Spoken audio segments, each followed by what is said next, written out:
মুখ্যমন্ত্রী মন্দির করতে পারলে তিনি মসজিদ তৈরি করতে পারবেন না কেন? আবারও প্রশ্ন তুলেছেন হুমায়ুন কবির। তবে তিনি রাজ্য সরকারের টাকায় মসজিদ করবেন না বলেই জানিয়েছেন। তার কথায়, রাজ্য সরকারের টাকায় মসজিদ তৈরি হলে পবিত্রতা নষ্ট হবে, এটা কোনো মতেই গ্রহণযোগ্য নয়।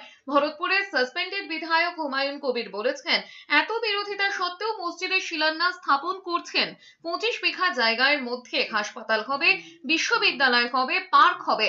পূর্ণাঙ্গ রূপ দিতে যত কোটি টাকা খরচ হয়, মুর্শিদাবাদ, মালদা, উত্তর দিনাজপুর, 2 চব্বিশ পরগনা, 2 মেদিনীপুর, হাওড়া, হুগলি জেলার মানুষ আর্থিক সহযোগিতা করবেন।